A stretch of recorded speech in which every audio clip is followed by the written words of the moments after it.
Hi friends, നമുക്കിന്ന് വളരെ tasty ആയിട്ടുള്ള എന്നാൽ എളുപ്പത്തിൽ റെഡിയാക്കാൻ പറ്റുന്നതുമായിട്ടുള്ള ഒരു ഇറാനി പോള ഒന്ന് റെഡിയാക്കിയെടുക്കാം. അതിന് വേണ്ടിയിട്ട് 1/2 കിലോ ബോൺലെസ് ചിക്കന്, 1 table spoon Kashmiri chilli powder, 1/2 teaspoon മഞ്ഞൾപ്പൊടി, 1/2 teaspoon chicken masala, 1/2 table spoon ginger garlic paste, ഉപ്പ്, ഒരു നാരങ്ങയുടെ പകുതി നീരും കൂടെ വെച്ചിട്ട് നമുക്ക് നന്നായിട്ട് ഒന്ന് മാരിനേറ്റ് ചെയ്ത് വെക്കാം. 10-15 മിനിറ്റ് റെസ്റ്റ് ചെയ്തതിന് ശേഷം നമുക്കിതൊന്ന് നന്നായിട്ട് ഫ്രൈ ചെയ്തെടുക്കാം. ഞാനതിപ്പോൾ സൺഫ്ലവർ ഓയിലിലാണ് എടുക്കുന്നത്. ബോൺലെസ് പീസസ് ആണ് ഞാൻ എടുത്തിട്ടുള്ളത്. ഇതിനിപ്പോൾ നമുക്ക് നന്നായിട്ടൊന്ന് ഫ്രൈ ചെയ്ത് വെക്കണം. വളരെ എളുപ്പത്തിൽ നമുക്ക് റെഡിയാക്കാൻ പറ്റുന്ന, മാവ് കുഴയ്ക്കാനോ ഒന്നും പോകണ്ട. നോമ്പ് തുറക്കാൻ ഒരു അരമണിക്കൂറുള്ളപ്പോൾ തന്നെ നമുക്കിത് സ്റ്റാർട്ട് ചെയ്താൽ മതി. വളരെ ടേസ്റ്റി ആയിട്ടുള്ള ഒരു സ്നാക്കാണ്. ഇപ്പോൾ നമ്മുടെ ചിക്കനൊക്കെ നന്നായിട്ട് ഫ്രൈ ആയി കിട്ടിയിട്ടുണ്ട്. ഇനി നമുക്ക് വേണ്ടത് ഇതിലേക്ക് ആവശ്യമായിട്ടുള്ള മസാലയൊന്ന് റെഡിയാക്കി എടുക്കണം. അതിന് വേണ്ടിയിട്ട് നമ്മൾ സൺഫ്ലവർ ഓയിലാണ് യൂസ് ചെയ്യുന്നത്. ഇതിലേക്കൊരു മീഡിയം സൈസ് സവാള ചെറുതായിട്ട് കട്ട് ചെയ്തെടുത്തത് നന്നായിട്ടൊന്ന് നമുക്ക് മിക്സ് ചെയ്ത് കൊടുക്കാം. ഇനി ഇതിലേക്ക് ആവശ്യത്തിനുള്ള ഉപ്പും കൂടി ഇട്ട് നന്നായിട്ടൊന്ന് ഇളക്കി കൊടുക്കാം. ഇപ്പോൾ സവാളയുടെ കളറൊക്കെ നന്നായിട്ട് മാറിയിട്ടുണ്ട്. ഇതിലേക്ക് 1/2 ടേബിൾ സ്പൂൺ മുളക് പൊടി, 1/4 ടീസ്പൂൺ മഞ്ഞൾപ്പൊടി, 1/4 ടീസ്പൂൺ ചിക്കൻ മസാല.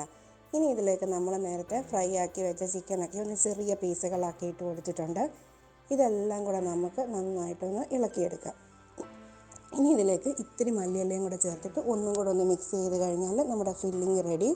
ഇനി ബാറ്ററിന് വേണ്ടിയിട്ട് 1 ഗ്ലാസ് മൈദ, 1 ഗ്ലാസ് പാല്, 2 മുട്ട, ഒരു ഫ്ലേവറിന് വേണ്ടിയിട്ട് കുരുമുളക്, 1/4 കപ്പ് എണ്ണ, ഇത്രയും വെച്ച് നന്നായിട്ടൊന്ന് ബ്ലെൻഡ് ചെയ്തെടുക്കണം. ഇത് സെറ്റ് ചെയ്യാൻ വേണ്ടിയിട്ട് ഒരു നോൺ സ്റ്റിക്ക് പാനിൽ ഇത്തിരി എണ്ണ ഒഴിച്ച് നമ്മൾ റെഡിയാക്കി വെച്ചേക്കുന്ന ബാറ്ററിൻ്റെ പകുതി പോർഷൻ മാത്രം ഒന്ന് ഒഴിച്ച് കൊടുക്കണം. ഇത് സിമ്മിലിട്ടിട്ട് ഒരു 5 മിനിറ്റ് നമുക്കൊന്ന് കുക്ക് ചെയ്തെടുക്കണം. അതിനുശേഷം നമ്മൾ റെഡിയാക്കി വെച്ചിരിക്കുന്ന ആ ഒരു ചിക്കൻ്റെ മിക്സ് നന്നായിട്ട് തന്നെ ഇതിൽ സ്പ്രെഡ് ചെയ്ത് കൊടുക്കണം. എല്ലാ ഭാഗത്തും കിട്ടുന്ന വിധത്തിൽ നമ്മൾ ഓരോ ബൈറ്റിലും നന്നായിട്ട് ആ ഒരു ചിക്കൻ്റെ ഫ്ലേവർ നമുക്ക് കിട്ടണം. അതുപോലെ നന്നായിട്ട് വേണം നമ്മൾ മസാല ഫില്ല് ചെയ്ത് കൊടുക്കാൻ വേണ്ടിയിട്ട്. ഇനി ബാക്കിയുള്ള ബാറ്ററും കൂടെ ഇതിൻ്റെ മേലെയായിട്ട് ഒഴിച്ചു കൊടുക്കാം. ഇനി ഇത് നമുക്ക് സിമ്മിലിട്ടിട്ട് ഒരു 5 മിനിറ്റ് ഒന്ന് കുക്ക് ചെയ്തെടുക്കണം അടച്ചു വെച്ചിട്ട്. ഇനി നമുക്ക് അതിന് ശേഷം ഇതിൻ്റെ മേലെയായിട്ട് കുറച്ച് മല്ലിയിലയും കൂടെ സ്പ്രെഡ് ചെയ്ത് കൊടുക്കാം. അതേപോലെ നമ്മൾ കുറച്ച് ചിക്കൻ ഫ്രൈ ചെയ്തത് മാറ്റി വെച്ചിട്ടുണ്ടായിരുന്നു, ആ പീസസും കൂടെ ഇതിൻ്റെ മേലെയായിട്ട് ഇട്ട് കൊടുക്കണം. ഇനി നമ്മൾ കട്ട് ചെയ്ത് വെച്ചേക്കുന്ന ക്യാപ്സിക്കം, നമുക്ക് 3 കളറും ഉണ്ടെങ്കിൽ 3 കളറും ആഡ് ചെയ്യാം. എൻ്റെ കയ്യിൽ ഇപ്പോൾ ഗ്രീൻ മാത്രമേ ഉള്ളായിരുന്നു. ഇതും കൂടെ നമുക്ക് അടച്ച് വെച്ച് ഒരു 5 മിനിറ്റ് ഒന്ന് കുക്ക് ചെയ്തെടുക്കണം. ഇപ്പോൾ നമ്മൾ ഒരു സ്ക്യൂവേഴ്സോ എന്തെങ്കിലും വെച്ചിട്ടൊന്ന് നോക്കണം വെന്തിട്ടുണ്ടോ എന്നുള്ളത്.